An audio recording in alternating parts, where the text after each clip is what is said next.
বাংলাদেশকে বয়কটের ডাক। শিলিগুড়ি জংশন এলাকায় গাড়িতে গাড়িতে বয়কট স্টিকার।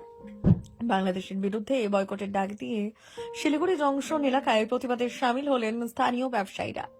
মঙ্গলবার শিলিগুড়ি জংশন সংলগ্ন এলাকায় চলাচলকারী সমস্ত গাড়িতে বয়কট বাংলাদেশ লেখা স্টিকার লাগানো হয়। ব্যবসায়ীদের দাবি, বর্তমান পরিস্থিতিতে বাংলাদেশকে আর কোনো ধরনের পরিষেবা দেওয়া হবে না। এই প্রতীকী প্রতিবাদের মাধ্যমে তারা সাধারণ মানুষের মধ্যে সচেতনতা বাড়াতে চাইছেন বলে জানিয়েছেন উদ্যোক্তারা। আমার নাম হলো সরোজ মাহাতো। শিলিগুড়ি জংশনে আমি থাকি। একটা ছোট এনজিও চালাচ্ছি, এন্টি ট্যাক্স নিয়ে, প্লাস আমার ট্রাভেলস আছে।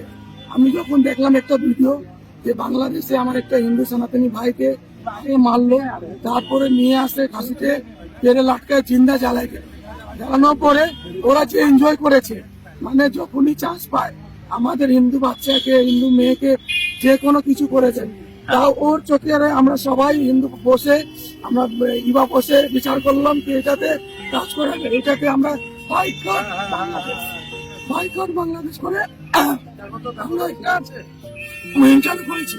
আমি চাই কি আমাদের যতই দোকান আছে, দোকানপাট ছোট বড় সবাই একটা বাইকট বাংলাদেশের নেম প্লেটটা আমার দোকানের সামনে যখন লাগাবে তখন আমরা জিত পাবো। যেরকম আমাদের বিধাননগরে অনেকগুলো আমাদের স্টেশন আছে, আমরা আপনার কাছেও যাবো, বলবো স্যার এটা একটু করেন, যেরকম আমরা জিতটা পাই। যেরকম একটা ছোট মোটো লোক ওখান থেকে বলে কি আমরা ইন্ডিয়াকে পয়সা দিই। আজকে একটা ভিডিও দেখতেছিলাম, একটু কে হাতি ফাতি পদি আসছে, পুরো বাংলাদেশ এক হয়ে ই করতেছে, কিন্তু আমাদের একটা ছেলে মরে গেছে। আজকে শিলিগুড়িতে কারো গানে চুপ চলতেছে না। আপনারা কি চান এখন কেউ কোন রকম পরিষেবা যাতে বাংলাদেশ না? আমরা চাই শিলিগুড়িতে প্রত্যেক দোকানে এরকম একটা ব্যানার, এটা নেমপ্লেট লাগুক কি বাইকট বাংলাদেশ। বাংলাদেশের কোনো প্রোডাক্ট আমরা চাই না কি আমাদের ইন্ডিয়াতে আসুক, না কোনো দোকানে থাকুক। আমরা অনেকগুলো দোকানে বলেছি স্যার আপনারা বাংলাদেশের সামান রাখবেন না। আমরা চাই কি আপনারা আমাদেরকে সাপোর্ট করেন, আপনারা আমাদের সাথে জুড়েন, আমাদের সাথে যখন জুড়বেন তখন আমরা বাংলাদেশকে সবক শেখাতে পারবো।